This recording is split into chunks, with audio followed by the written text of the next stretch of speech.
Amen. Nous avions ces jours-ci nos petites filles.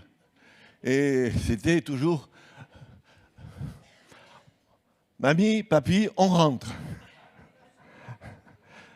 Vous avez entendu ça, chers parents? On rentre à l'école. Et je pensais qu'en regardant la parole de Dieu, nous devrions nous interroger, nous, chrétiens, de savoir un peu la rentrée que nous pourrions faire spirituellement parlant. Pas avec les crayons, les bouquins, là, il y en a pour 3 jours, d'effervescence. Mais quel type de rentrée? Il y a un texte de la parole de Dieu, c'est dans le livre des Actes des Apôtres, au chapitre 19, lorsque Paul arrive à Éphèse. Alors, je ne sais pas si vous connaissez la ville d'Éphèse, si vous avez étudié la ville d'Éphèse à l'époque. C'était la sorcellerie. C'était la magie, c'était l'impureté, c'était tout ce que vous voudrez. Et Paul arrive là et il rencontre 12 chrétiens. C'est pas beaucoup, pour une grande ville comme ça.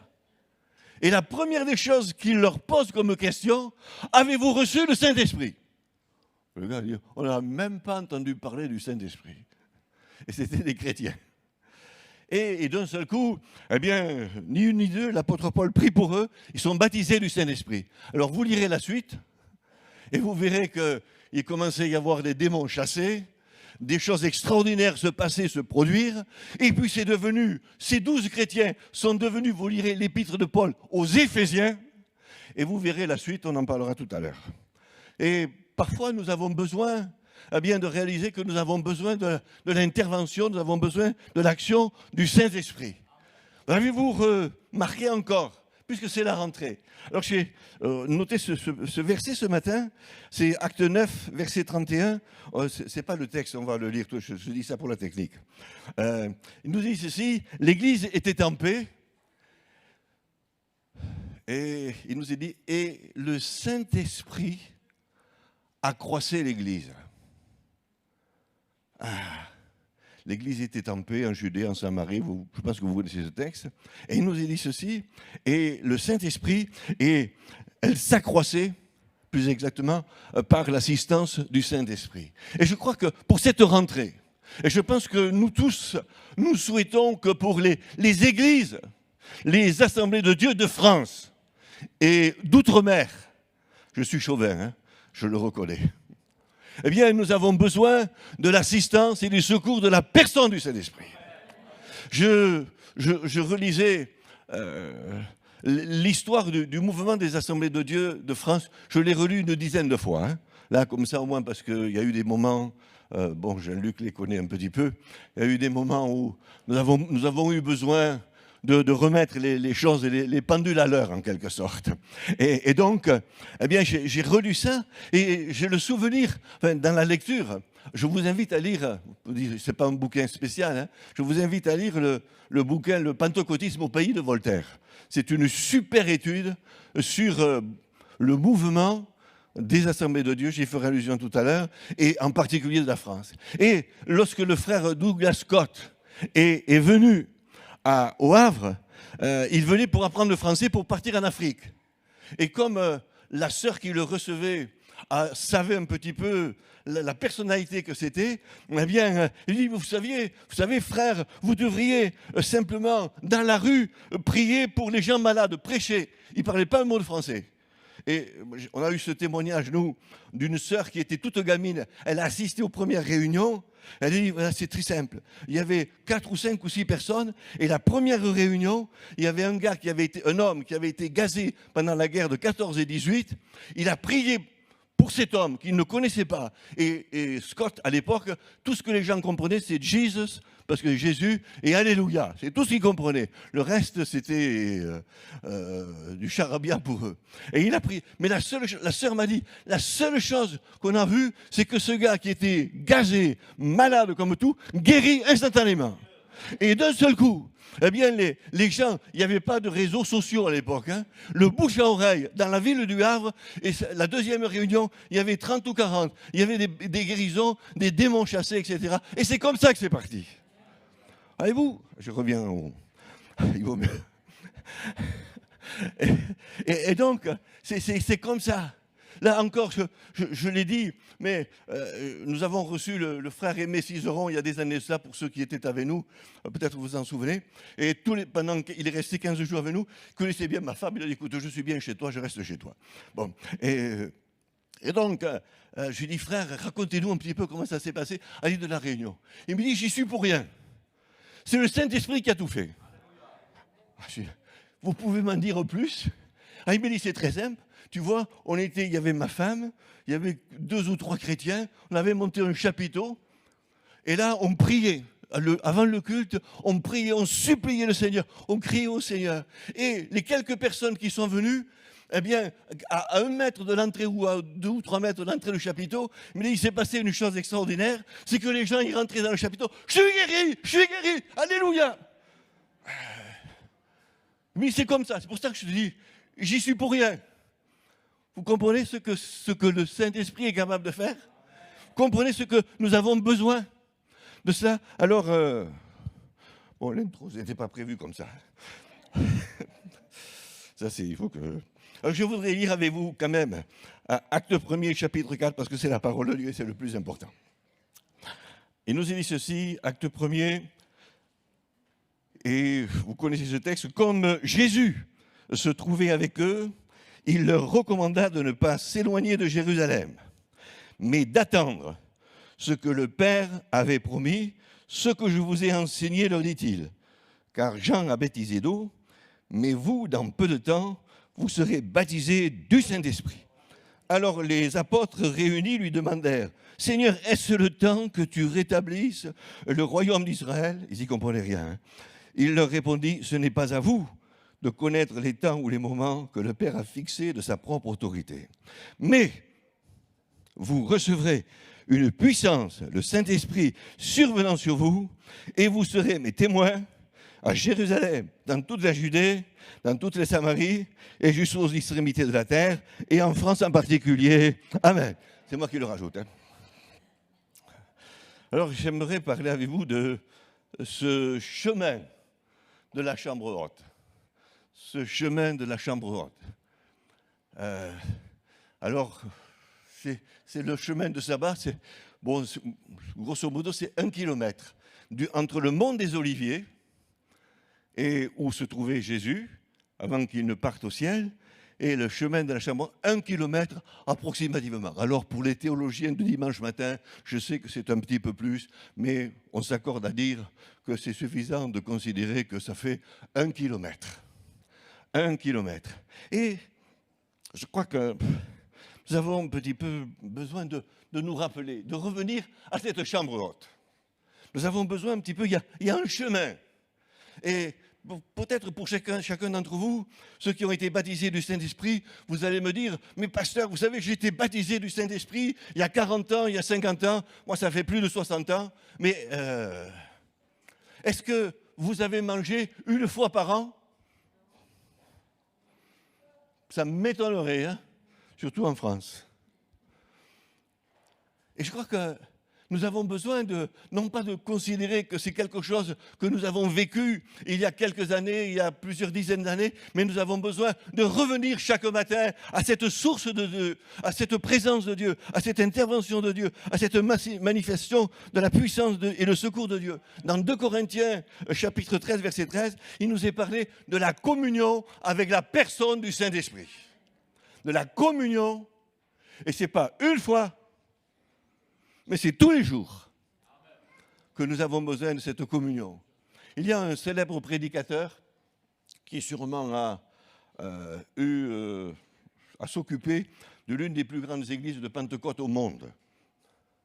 Et ce prédicateur disait, eh bien, chaque matin, je dis, bonjour cher Saint-Esprit, on va travailler ensemble aujourd'hui. Pour cette peut-être raison qu'il avait la plus grande église au monde.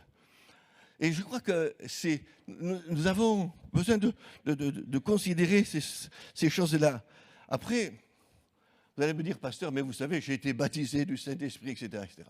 Vous avez remarqué, c'est la parole de Dieu, hein, c'est Acte 3, chapitre 19, afin que des temps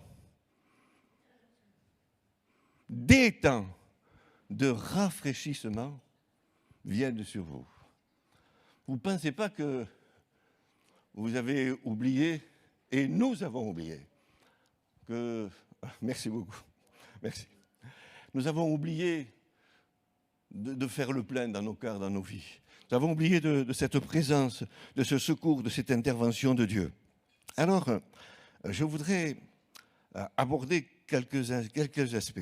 Dans le livre des Actes des Apôtres, acte 2, verset 4, il nous est dit ceci, eh bien que le jour de la Pentecôte, ils ont été tous remplis.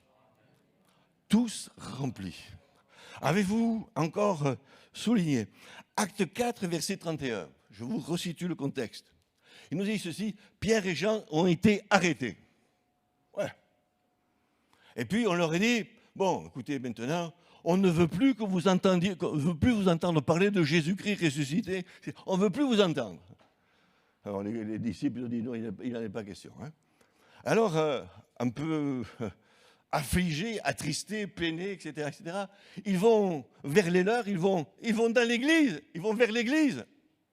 Et il nous est dit ceci, ils ont supplié le Seigneur d'agir et de se manifester. Ils ont prié le Seigneur. Et d'un seul coup, la Bible nous dit ceci, que le lieu où ils étaient, eh bien, ils furent tous remplis tout à nouveau du Saint-Esprit. Les disciples qui avaient goûté la Pentecôte ont eu besoin d'être remplis tout à nouveau. Et nous aussi, frères et sœurs, nous avons besoin d'être remplis et d'être remplis et d'être remplis.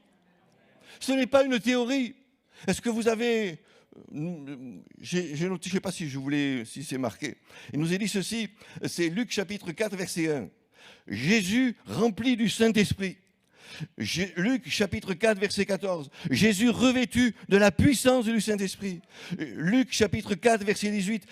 Lorsque Jésus se trouve dans la synagogue, il nous est dit ceci, et qu'il loue le livre du prophète Ésaïe. L'Esprit du Seigneur est sur moi pour annoncer une bonne nouvelle, que les captifs, etc., vous pourrez le lire. Et si nous nous rendons compte que ces hommes, ces femmes, et Jésus lui-même a été rempli du Saint-Esprit, ce n'est pas pour rien que l'apôtre Paul écrira aux Éphésiens, vous aussi soyez remplis du Saint-Esprit. Alors, lorsque j'ai vu, et il y aurait d'autres passages encore sur le Saint-Esprit, j'ai pris le dictionnaire, j'ai dit, qu'est-ce que ça veut dire le mot remplir? Parce que... Alors... Le dictionnaire dit ceci, c'est emplir de nouveau, rendre tout à fait plein.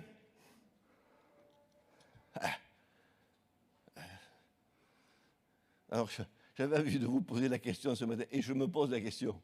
Depuis combien de temps vous roulez sur la réserve? Oui. Ouais, je pense que vous avez une voiture et de temps en temps, ça vous est arrivé d'avoir que le réservoir baissé, ça clignote. Oh, je suis sur la réserve. Et peut-être parfois, ça fait peut-être depuis 15 ans, 20 ans que vous roulez sur la réserve. Et nous avons besoin de faire le plein, nous avons besoin que Dieu agisse, que Dieu se manifeste dans nos cœurs et dans nos vies, dans nos existences. Alors, pour commencer peut-être... C'est le premièrement, je dis ça. Le baptême du Saint-Esprit, c'est une priorité. J'y faisais allusion tout à l'heure. L'église d'Éphèse, lorsque Paul est arrivé, il ne connaissait rien. Et nous dit ceci, c'est qu'ils ont commencé à prier et le Saint-Esprit est descendu et Dieu s'est manifesté. La Bible nous dit ceci, nous l'avons lu ensemble, c'est Acte 1, verset 4. Il nous dit ceci, d'attendre ce que le Père a promis, ce que je vous ai annoncé. Je pense que vous avez peut-être, pour la plupart d'entre nous, avoir attendu quelqu'un dans l'aéroport à Nice. Vous avez remarqué l'avion en attente. En attente, ça y est, ils arrivent bientôt. Ils arrivent bientôt. Les aiguilleurs du ciel l'ont repéré en attente. C'est-à-dire que... Et là, mais les disciples, ils vont attendre 10 jours. Ils vont attendre 10 jours, Seigneur. Voilà. Seulement, ils ont tellement bien attendu que le jour où c'est venu, 3000 personnes se sont converties. 3000 personnes. Vous n'aimeriez pas ça? Ouais, je reconnais qu'on aurait peut-être des problèmes d'organisation. Hein, voilà. Mais enfin, c'est un bon problème d'organisation. Ouais, c'est ça. C'est ça, c'est ce qui est important. Il y a une autre chose, une priorité, le Saint-Esprit. Peut-être quelqu'un ce matin est dans la souffrance.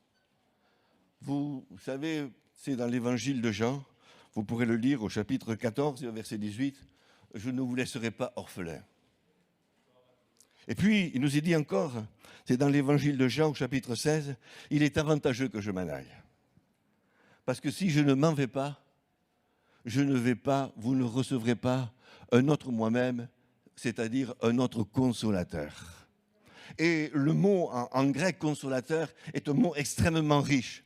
Et on pourrait le résumer par cette expression. Celui qu'on appelle à ses côtés pour être aidé. Frères et sœurs, nous avons besoin du Saint-Esprit. Nous avons besoin de l'expérience de la Pentecôte, non pas il y a 50 ans ou 20 ans, mais nous en avons besoin tous les jours. Parce que tous les jours, nous avons besoin d'être consolés. Parce que tous les jours, nous avons besoin d'être aidés par la personne du Saint-Esprit. Je vous rappelle encore une chose extraordinaire, c'est que lorsque dans le livre de l'Apocalypse, Jean, les derniers chapitres, eh bien, il nous dit « l'Esprit et l'Église ». C'est-à-dire à partir de des Actes des Apôtres jusqu'à la fin, jusqu'au retour du Seigneur, ou quelques jours avant, ou quelques temps avant, la Bible dit « le Saint-Esprit sera là, l'Esprit et l'Église ». Nous avons besoin d'être consolés, nous avons besoin d'être soutenus. Et on comprend pourquoi le prophète Zacharie pouvait dire « ce n'est ni par la puissance, ni par la force, mais par la personne du Saint-Esprit ». Est-ce que vous comprenez? Nous pourrons avoir les meilleures organisations possibles. Nous pourrons avoir les plus grands prospectus possibles. Je vous rappelle que Scott, au Havre, il n'y avait pas de prospectus, il n'y avait pas de courage, il reviendrait tout ça, il n'y avait rien du tout. Mais la puissance du Saint-Esprit était là. La personne du Saint-Esprit était là. Et frères et sœurs, nous avons besoin, plus que jamais, je vais y venir dans quelques instants, plus que jamais, nous avons besoin de cette intervention, de cette action de la personne du Saint-Esprit. La deuxième chose, le baptême dans le Saint-Esprit, la visitation par la personne du Saint-Esprit, c'est un rendez-vous divin. C'est un rendez-vous divin. Avez-vous remarqué? On ne s'y arrête pas toujours. Acte 2, verset 2. Et tout à coup, il vient du ciel. Ce n'est pas venu d'en bas, c'est venu d'en haut. La Bible nous dit encore ceci, c'est Acte 10, verset 44. C'est le jour où Corneille et sa famille ont été baptisés dans le Saint-Esprit. Il nous est dit ceci, et le Saint-Esprit est descendu sur tous. Normalement, vous devez les avoir, les textes. Voyez-vous, c'est un rendez-vous divin. D'un seul coup, il y a quelque chose qui se passe, qui se produit. Vous ne comprenez pas? Lorsque nous avons été baptisés du Saint-Esprit, très honnêtement, très sincèrement, on n'était pas venu pour ça dans ce camp. On n'était pas du tout venu pour ça. Et le pasteur nous dit, écoutez, nous allons prier. D'abord, il nous avait dit, vous jouez, et après, à 13h, je viens. Et à midi, il interrompt tout, et il nous dit, maintenant, on va commencer à prier. Alors, vous pensez, quand vous avez 17 ou 18 ans, et que vous êtes inconverti, c'était pas tout à fait le programme, ça. Et là, eh bien, dans une cuisine d'une grande ferme, une vingtaine, une trentaine de jeunes commencent à chanter, il n'y a pas d'orchestre, il n'y a pas de truc, c'est a cappella. Et tout ce que je me souviens, c'est qu'il y a une jeune fille qui a commencé à demander pardon. Et après, le Saint-Esprit est descendu. Et pendant 3 à 4 heures, scotché, tant et si bien après, on n'avait plus de voix. Le pasteur dit, on va appeler ta mère. Je dis, je ne peux pas lui parler. Mais je vais lui parler à ta place, t'en fais pas. Comprenez? Saint-Esprit est descendu là. Dieu a agi, Dieu s'est manifesté, Dieu est intervenu. C'est quelque chose de formidable. Tant et si bien que lorsque le Saint-Esprit vient dans un cœur, dans une vie, c'est une vie transformée. Mieux encore, quand une église est visitée, c'est une église qui est visitée, qui est transformée aussi. Voyez-vous, c'est là l'extraordinaire, c'est là le merveilleux. Et je comprends pourquoi Jésus, dans les Béatitudes, c'est Matthieu chapitre 5, verset 6, « Heureux ceux qui ont faim et soif, ils seront rassasiés. » Et quand vous êtes rassasiés, vous êtes plein. Vous comprenez ce que je viens de vous dire tout à l'heure? Nous avons besoin de ça. Nous avons besoin. Je vais vous donner un témoignage. Il y a quelques années de cela, nous étions à Marseille, dans l'église, et j'étais responsable du groupe de jeunesse, et il y avait un couple. Alors lui, 2 mètres, 100 kilos. Je vous dis ça, vous ne comprendrez pas tout à l'heure. Et nous, entre jeunes, on disait, va voir papa d'amour ou maman d'amour. Bon, c'était le couple, ils s'entendaient bien, etc. Et puis un jour, son épouse nous invite à manger avec mon épouse. Et puis, moi, je connaissais des bribes de son témoignage, mais je ne connaissais pas tout.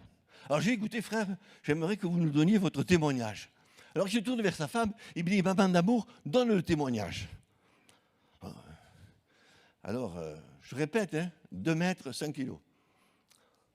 Et il y avait leur fils aîné qui était là, qui avait une quinzaine d'années. Et là, on a été... on n'en pouvait plus d'écouter. Et voilà.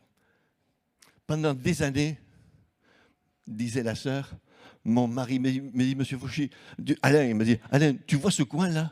Eh bien, je me blottissais, j'étais enceinte, j'essayais de protéger mon bébé, et mon mari me donnait des coups de pied et des coups de poing. Mais le jour où ils sont allés dans une réunion, et où le Saint-Esprit a touché le cœur de cet homme a été transformé, tant et si bien que c'était le papa d'amour. C'était un homme extraordinaire. Vous comprenez ce que le Saint-Esprit est capable de faire? Si nous nous laissons agir, si nous nous laissons se manifester. Je peux vous raconter des exemples et des exemples. C'est là. Voyez-vous, c'est extraordinaire. Regardez ce que Dieu est capable de faire. Alors, je vais faire un petit peu d'histoire, enfin, de la Pentecôte.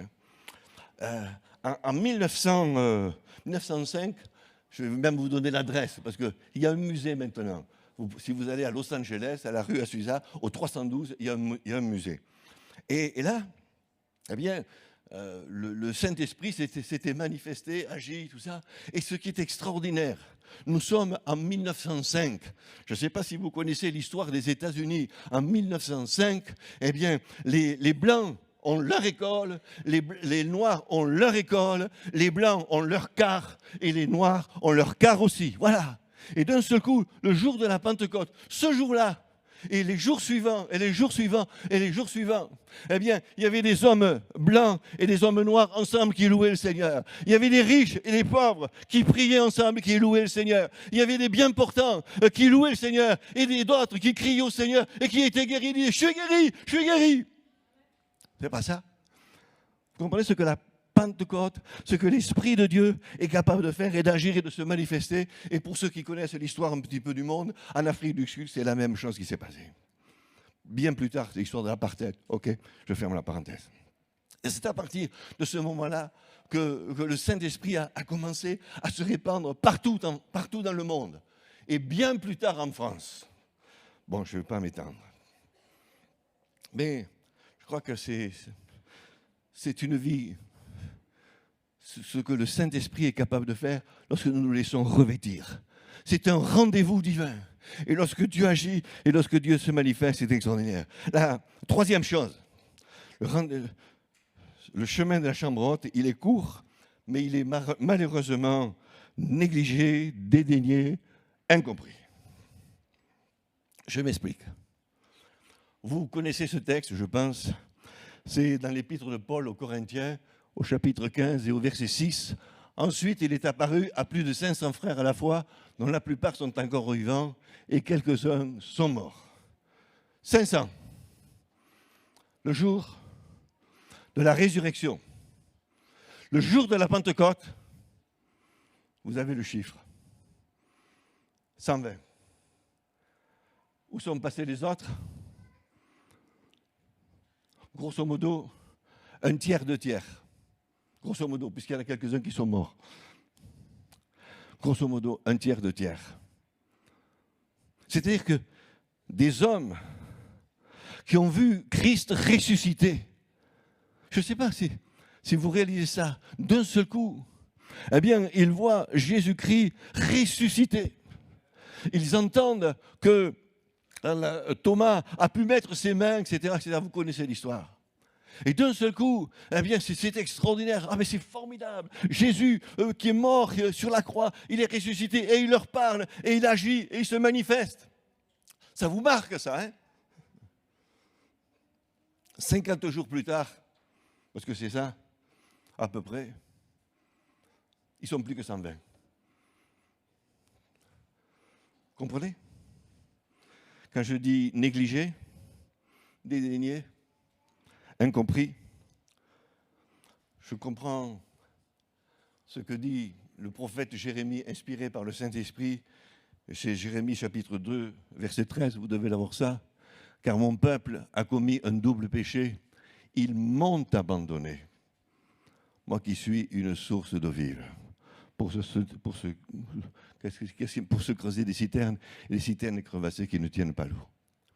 Frères et sœurs, est-ce que nous ne sommes pas un peu, est-ce que nous n'avons pas négligé? Je reconnais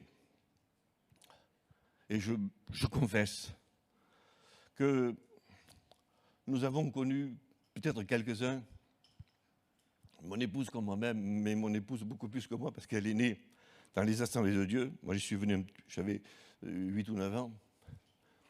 Elle a vu pratiquement à chaque réunion des actions de Dieu. Et le pasteur, tous les dimanches, disait « Est-ce qu'il y a quelqu'un qui a été guéri cette semaine? Est-ce que quelqu'un qui a été béni cette semaine ?» Et il y avait 3 ou 4 personnes qui levaient la main. « J'ai été guéri, j'ai été béni, j'ai été secouru. » Est-ce que Dieu a changé? C'est peut-être un petit peu notre cas. Nous avons un petit peu négligé. Nous avons peut-être sous-estimé. Nous avons pensé que on vivait. Vous savez, quand vous apprenez au vélo, enfin moi après à vélo, on m'a poussé un petit peu et j'avais de l'élan. Après on m'a dit il faut quand même pédaler, tu vois, parce que ça ne tient pas. Et je reconnais qu'il y a des choses que nous avons vécues. Et moi, ça me fait. Je discute avec les jeunes serviteurs de Dieu et je leur pose la question. Je dis ah ben non, c'est pas tout à fait comme ça, monsieur Fauchy. Je regrette que ce que nous avons vécu, je confesse ce matin, que je n'ai peut-être pas suffisamment veillé et suscité et communiqué et engendré et produit et mis un impact. Voyez-vous? Parce que c'est ça le problème. Nous avons besoin de communiquer à d'autres. Mais ce que j'ai vécu, tu peux le vivre. Les expériences que j'ai faites, tu peux les vivre. Comprenez? C'est ça l'important. Nous avons besoin d'aller plus loin. Nous avons besoin de voir la gloire de Dieu, la puissance de Dieu. Nous dit ceci encore, la 4e chose. Le chemin est court, 1 kilomètre, 10 jours. Mais il est exigeant ou spirituellement exigeant. Alors, j'ai voulu mettre ce texte d'Ésaïe, chapitre 58, verset 13. Vous voulez bien? On va le lire ensemble. Si tu retiens on les a mis en rouge, hein, si tu retiens ton pied pendant le sabbat, pour ne pas faire ta volonté en son saint jour, si tu fais du sabbat tes délices, pour sanctifier l'Éternel en le glorifiant, si tu l'honores en ne suivant pas tes voies et en ne te livrant pas à tes penchants et à de vains discours. Est-ce que vous comprenez? Je dirais que le grand retardateur ou le grand frein, c'est « et moi, et moi, et moi ». Que si tu retiens ton pied pour ne pas faire ta volonté, pour suivre tes voies, pour se livrer à tes penchants. Et un jour, un prédicateur, un homme a écrit ceci, on a retenu dans la définition de la personne du Saint-Esprit, on a retenu le mot puissance, mais on a oublié le mot saint. Et la première des choses que l'Esprit veut, c'est le mot sainteté, afin de vivre le mot puissance. Nous avons été focalisés, c'est bien. Le Saint-Esprit, c'est bien. Là, il y a des malades guéris. Alléluia, il y a ceci et cela. Mais il y a une chose, la première des choses. Et lorsque je préparais ce message hier matin, je repensais à toutes les fois où il y a eu des visitations du Saint-Esprit. Et chaque fois, je dois dire ceci, je vais faire plaisir aux sœurs, chaque fois, c'était des jeunes filles qui venaient sur le devant et qui disaient « Seigneur, je te demande pardon ». Et à fur et à mesure que ces jeunes filles de différentes origines venaient sur le devant et qu'elles demandaient pardon, le Saint-Esprit descendait sur nous tous et on était au bénéfice de son secours et de son aide et de l'intervention. Comprenez que nous avons besoin de cela.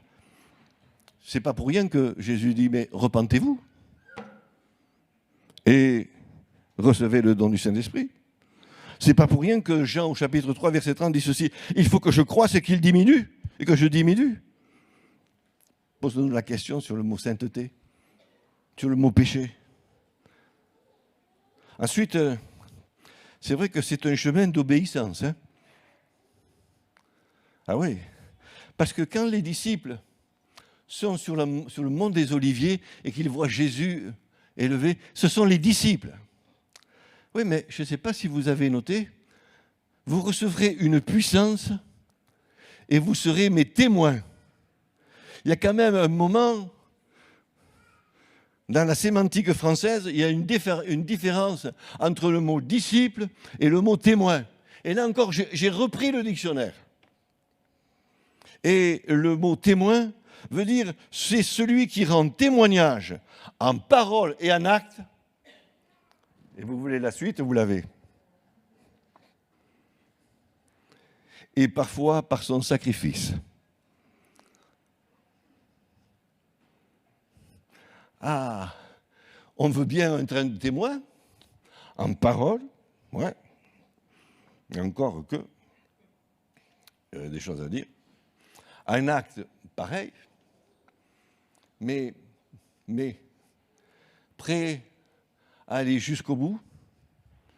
Vous savez, frères et sœurs, qu'on sait aujourd'hui, statistiquement parlant, que ce sont les chrétiens qui sont dans le monde, le monde chrétien est le plus persécuté dans le monde. Dans le monde, je parle. Que tous les jours, il y a des chrétiens qui sont arrêtés, qui sont rejetés, qui sont bannis, on leur refuse le travail. Je disais dernièrement que tous les officiers supérieurs aux Indes qui ne se pliaient pas aux fêtes religieuses des Indes étaient rejetés, bannis, enlevés. Aujourd'hui, on a des témoins qui acceptent de souffrir pour Jésus-Christ, d'être bannis. Je parle en Afrique, il y aurait bien des choses à dire. Et je voudrais continuer, ça va. Continuer, c'est un chemin aussi que nous avons à retrouver et à entretenir.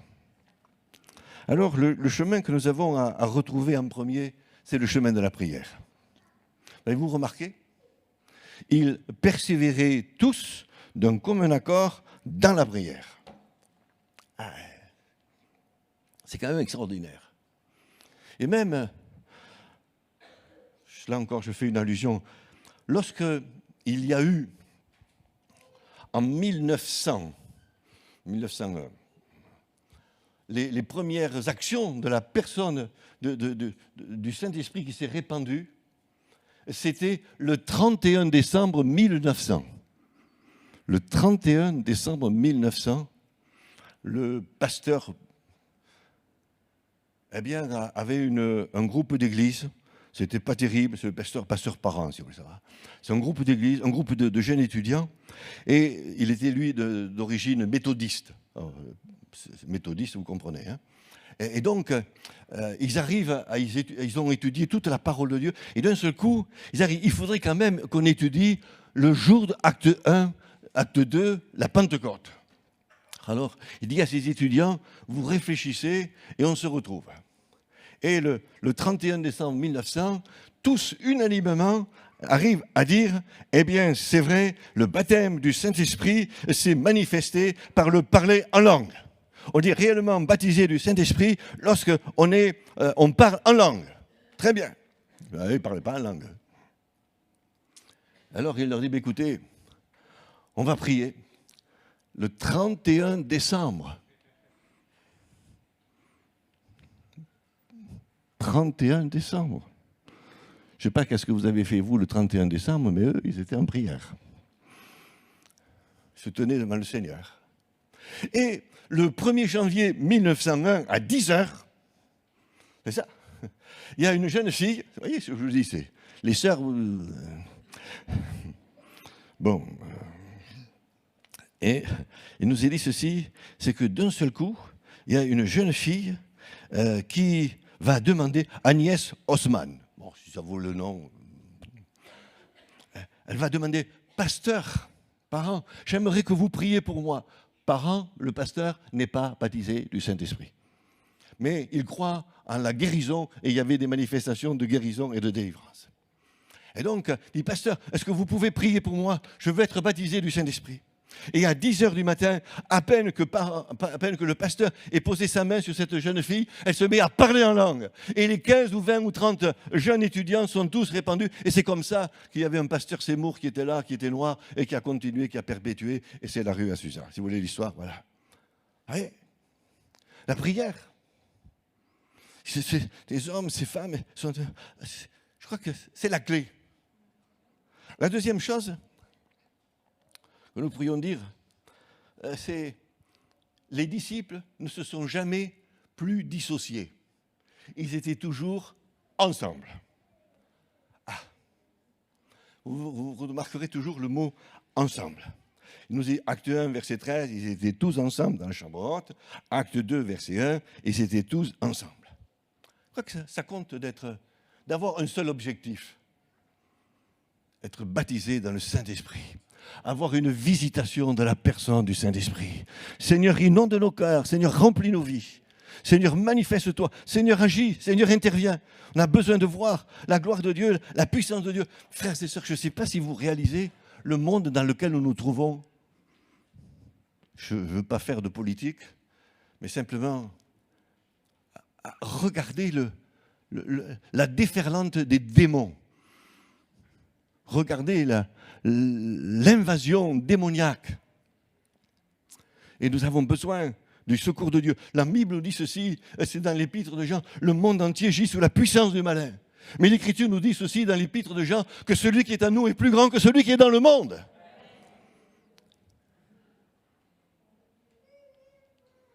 Et je pense à ce texte d'Ézéchiel chapitre 37. Vous savez, c'est la vallée des ossements desséchés.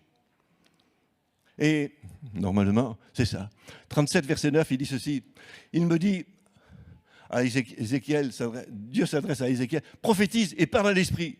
Prophétise, fils de l'homme, dis à l'Esprit, ainsi parle le Seigneur. L'Esprit vient des 4 vents et souffle sur ces morts et qu'ils revivent. C'est Israël, hein? C'est Israël. Si vous lisez bien le contexte, c'est Israël. Et j'ai envie de dire, Seigneur, souffle sur ton Église ce matin. Souffle sur ton peuple.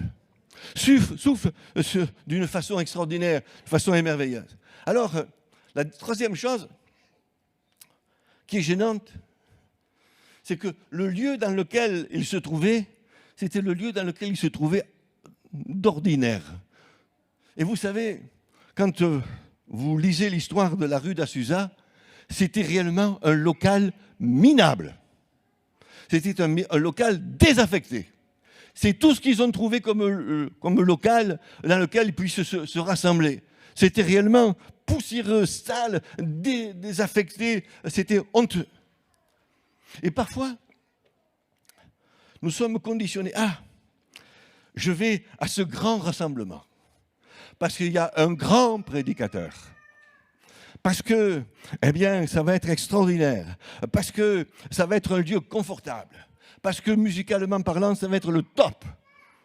Parce que je vais retrouver le frère un tel, la sœur un tel, ça va être des embrassades extraordinaires.